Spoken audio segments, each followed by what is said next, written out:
김건희 여사의 명품 가방 수수 의혹을 수사하고 있는 검찰이 가방을 건넸다는 최재형 목사를 피의자 신분으로 불러서 조사하고 있습니다. 최 목사는 조사에 앞서 윤 대통령 부부에 대한 의혹을 포착해서 공익 목적으로 취재한 것이라는 기존의 입장을 다시 한번 강조했습니다. 취재기자 연결해서 내용 들어보겠습니다. 김태원 기자.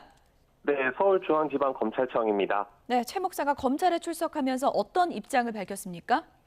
네, 명품 가방 수수 의혹의 핵심 인물 최재형 목사가 오늘 오전 9시 20분쯤 서울중앙지검 청사 앞에 모습을 드러냈습니다. 청탁금지법 위반과 주거침입 등 혐의로 피의자 조사를 받기 위해서입니다. 최 목사는 조사에 앞서 언론을 향해 작심한 듯 발언을 이어갔는데요. 김 여사가 대통령 권력을 사유화해 이권에 개입하고 인사청탁하는 것을 자신이 목격했다면서 이 실체를 밝히기 위해 이른바 언더커버, 자맹 취재를 한 것이라고 주장했습니다. 직접 들어보시죠.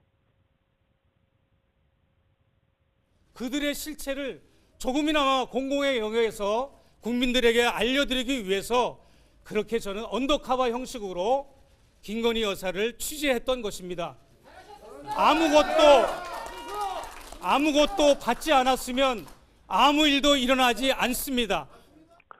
다만 사건의 쟁점으로 떠오른 직무 관련성에 대해서는 검찰이 판단할 문제라면서 이번에도 말을 아꼈습니다.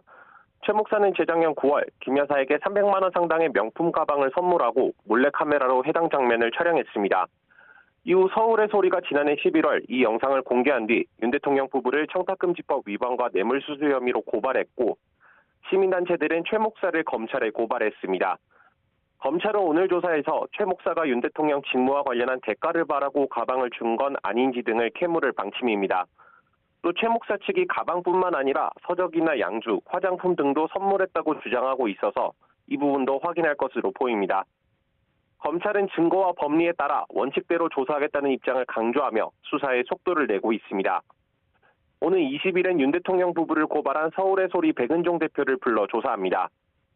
검찰은 조사 내용과 법리 검토 내용 등을 종합해서 김 여사에 대한 조사 여부와 방식도 결정하게 될 것으로 보입니다. 지금까지 서울중앙지검에서 전해드렸습니다. 최상병 순직 사건에 관한 해병대 지휘부의 과실 여부를 수사하고 있는 경찰이 오늘은 임성근 전 해병대 1사단장을 소환 조사하고 있습니다. 고위 책임자인 임 전 사단장이 소환되면서 수사가 정점을 향하고 있습니다. 현장에 취재기자가 나가 있습니다. 김구루 기자. 네, 경북경찰청 형사기동대에 나와 있습니다. 네, 소환 조사가 오전에 시작됐죠? 네, 그렇습니다. 임성근 전 해병대 1사단장은 오늘 오전 8시 50분쯤 이곳 경북경찰청 형사기동대에 나타났습니다. 지금은 제 뒤로 보이는 조사실에서 조사를 받고 있는 상황입니다. 소장 계급장이 달린 전투복을 입고 나타난 임 전 사단장은 사건 이후 처음으로 경찰 수사에 대한 공식 입장을 내놨습니다. 안타깝게 순직한 최 상병과 유가족 또 국민에게 심려를 끼쳐 죄송하다고 말했는데요. 하지만 그동안 최 상병 순직 사건과 관련해 자신에게 제기됐던 의혹은 모두 허위 사실이라며 수사에 협조하겠다고 밝혔습니다. 직접 들어보시겠습니다. 심지어 제가 하지도 않는 수중 수색 지시를 제가 했다고 10개월째 주장하고 있습니다. 이번 수사에 임하면서 이러한 것들이 낱낱이 밝혀질 수 있도록 임 전 사단장이 대면 경찰 조사를 받는 건 지난해 7월 경북 예천에서 수해 실종자를 수색하던 최 상병이 급류에 휩쓸려 숨진 지 10달 만에 처음입니다. 임 전 사단장은 당시 해병대 1사단에 무리한 수색 작전을 지시해 최 상병을 사망에 이르게 한 혐의를 받습니다.